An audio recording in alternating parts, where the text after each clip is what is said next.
Welcome back. Time now for the viewer question once more. So, according to a TransUnion Africa report, consumers will purchase fewer vehicles in the next few months. This is all due to increasing vehicle prices and the deteriorating credit health. So, we're asking you, can you afford it? We'll give you a couple of options. I'll remind you. Option 1 is, I can afford to buy a vehicle. Option 2, it's no, I can't. Option 3, I can't, but I'm going to make a plan anyway. Option 4, I'll only buy if I need to. So head over to eNCA.com to cast your vote.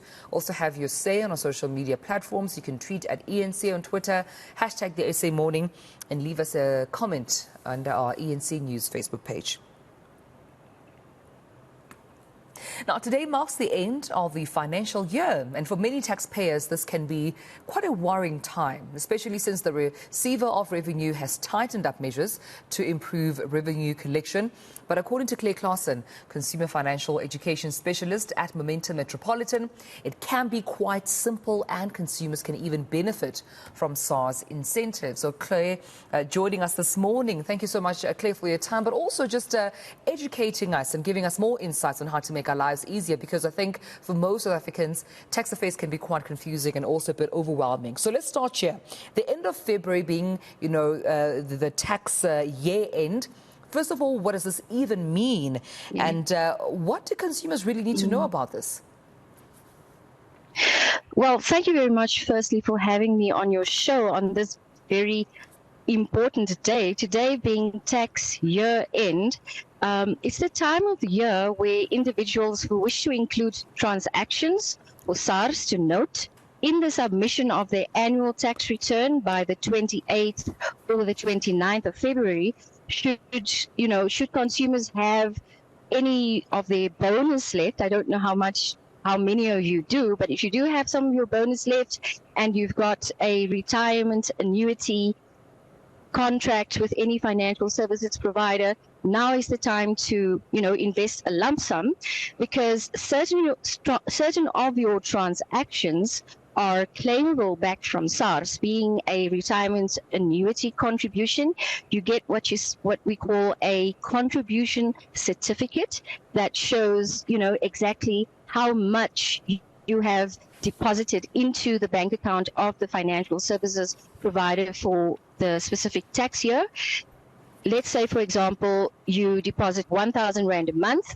That contribution certificate will be 12,000 Rands worth. And when tax season comes around, you will be able to submit it with your tax assessment. So how different then is the tax year end to the tax season? It might be a bit confusing for some people. Yeah, absolutely. So tax year end, I always remembered it like this. The year starts normally on the 1st of January, but a tax year starts on the 1st of March, the previous year. And then it ends on the 28th of February, the following year, right? So this year, February has got 28 days, as opposed to when there's a leap year being the 29th of February. That essentially is the tax year. Now, a tax year end is today, as we said, and tax season is when SARS, they advertise for income tax payers to please submit their tax assessment, and this usually happens towards the end of the year, and that essentially is the main difference between the two. Yeah. So what are some of the things that you can recommend to consumers that they need to do? Perhaps let's say 5 things that consumers need to do leading up to, a tax year end, even though it's today, but quite important to prep, for the tax year end. What would you advise? Yeah. Well, in the past, when you used to have medical aid come from your salary, the amount would then come from your salary and the contribution would be counted on your IRP5 as a deduction.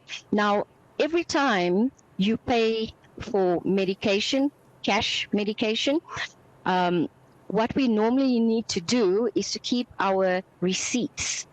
What I do recommend is for when a client goes to, let's say, a pharmacist, and they go to the counter and they find out that they don't have enough money to pay for the specific medication, or that medication is not covered by your medical aid, still ask the pharmacist to process it through their system.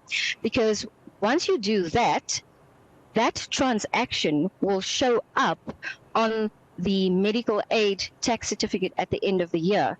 Now, it's very cumbersome to keep receipts everywhere and to file it in an archive file that can get lost. So the safest way is for you, when you go to your local pharmacy to collect your medication and you need to pay money in, ask them to process it through the medical aid, even though you do not have enough funds, because this way it will reflect on your tax certificate in a very neat way, and you'll be able to submit that document through to SARS. And today being the end of the tax year, why it's so important for retirement annuities is because if you do not deposit your money today, it will take time to be reflected in the bank account of the financial services provider, and then you will miss out on the contribution that you would have been able to claim back from SARS during your assessment. So those are the top things in my mind right now. All right, well, Claire, thank you so much for giving us these tips. Quite helpful. And I suppose there's less than 24 hours to try and get our tax affairs in order so we can take advantage and leverage on the opportunities presenting itself today as it being tax year end. Claire Klassen, Consumer Financial Education Specialist at Momentum Metropolitan, thank you so much for your time this morning.